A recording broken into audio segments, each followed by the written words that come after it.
Alright, I am a detective now, but this happened when I was on patrol several years ago. We got a call to check the welfare of a guy whose neighbor hadn't seen him in a couple of years. I don't know why it took so long for it to be reported, but he was out in a rural area. Anyway, we roll up and the windows are black with mold and flies. The car's parked in the garage and there are no signs of forced entry. We breach the door and find said guy wrapped up in a foam cord beside a toppled chair in his dining room. He was mummified, melting into the carpet, barely recognizable as a human aside from his shape and clothes. The smell of him mingled with the inches of stagnant water in his basement from burst pipes, and all the dead flies and mold. I'll never forget it. We also found 2 bags of groceries neatly packed on the floor in his kitchen. The house was very tidy as well. No witnesses, estranged from his family. He clearly had a cat, but we never found his remains. A medical record indicated he had a heart condition. My theory is he was having a heart attack and tried to call 911, but never got to make the call. Perhaps the creepiest part? His mailbox was overflowing with past due bills and canceled utility notices. The last one was a couple of months old, and it still took someone that long to call. In the segregation unit of the prison, there was a very eccentric sergeant who worked out constantly and liked to sit in front of cells and talk to the inmates about life for hours on end. He routinely went to the gym with one of the nurses who gave inmates their nightly medications. One evening, one of the inmates is escorted out for his insulin shot. The inmate makes an offhand comment to the nurse. "Are you going to Gold's Gym in any town after work?" The escorting officer reports it, as personal information of that nature is a security risk. The sergeant is instantly put into speculation and the nurse reports that they are gym partners. There are anonymous reports that he is having unscheduled, personal conversation with inmates in the cell house. People will not go near him. Fuck no, you wanna tell the child predators what school my kids go to while you're at it? A few weeks later, there's an allegation that the nurse was having an affair with the exact inmate who made the gym comment, but so far unfounded, so they ensure that none of the 3 people are in the same part of the prison while they investigate further. They need to rule out that this also isn't some form of retaliation on the sergeant's behalf. During the investigation, an oddity is discovered. The inmate lived several hours away, but was receiving Western Union money orders to his account from a relatively close gas station. They acquire surveillance footage. Sure enough, it's the nurse. She's been putting money on the inmate's books for several months under a false identity. During the routine pill line for general population, the nurse will be locked in a small, secure room with a pass-through for medications. It was revealed that she would hide in the corner and masturbate and expose herself when he came to the door. He intentionally violated prison directives to be sent to segregation because she told him of an upcoming change in the nursing rotation. They set the sergeant up as a red herring. She eventually resigned, and I'm unsure what legal action was taken. The inmate was moved to a different facility.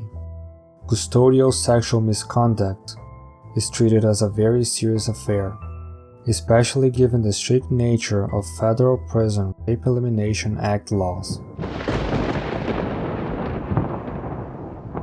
I was a field training officer training a new deputy for my department. We received a call about a lady that was stranded at a gas station, essentially a check well-being call. My trainee and I responded to the gas station and made contact with the lady. She stated she was staying at a hotel nearby and did not need any assistance. My trainee spoke with her more, and she mentioned that the government was after her and kinda went off into a weird conversation that didn't make a whole lot of sense.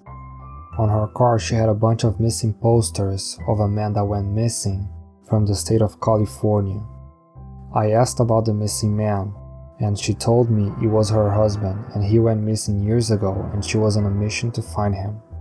She mentioned that she found body parts in her home in California. and my trainee asked if that had been investigated, which she stated it had been by a local department.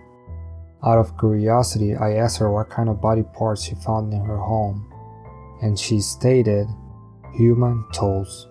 That sparked my interest, and I asked her where are they now.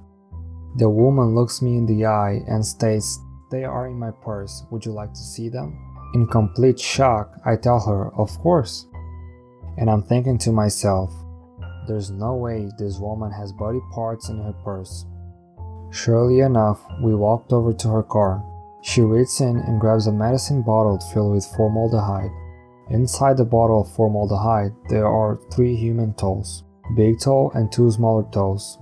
I asked her where she got the toes and she said she found them in her house in California. She advised she had no idea whose toes they were.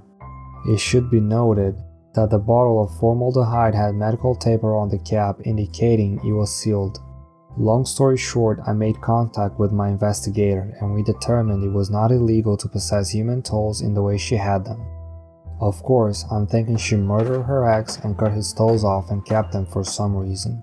I decided to look into it further, and it was determined the missing ex left her for another woman and he was fine. The woman's sister stated the woman took a bunch of meds for many different issues and eventually quit taking them, hence the abnormal behavior. I never did figure out whose toes they were and eventually sent her on her way. We determined they were likely removed by a medical professional in a hospital and someone decided to keep them. I am no longer a detective, so I feel like I can share. There was a really wealthy family in town. The grandfather was an author or a writer of some sort. He had built a legacy over the years. All of his family members were taking advantage of his wealth. He had a few kids. One daughter, who worked in real estate. Her dad never trusted the guy she married. The middle child had passed away a few years prior, but his wife was still connected to the family. She was taking money from the grandfather and acting like it was for her daughter's college tuition. The youngest son worked for the publishing company he created. The whole family was just a mess, very dysfunctional. Only really involved with the grandfather because of his money. As we learned more about the case, this became really obvious. Anyway, one night after a family gathering, the grandfather just killed himself. We were called to the scene to analyze it, blood spatters, etc. We ended up interviewing all of the family members. It took us a couple of days. It was a textbook case. The grandfather was getting up in age and didn't want to deal with the issues he was facing anymore. Then, out of nowhere, right when we were about to close the case, a random private investigator shows up. He ended up throwing everything we had already determined out of the window. He hijacked the entire case. I've never been kicked off of a case before, especially from someone outside of the local force.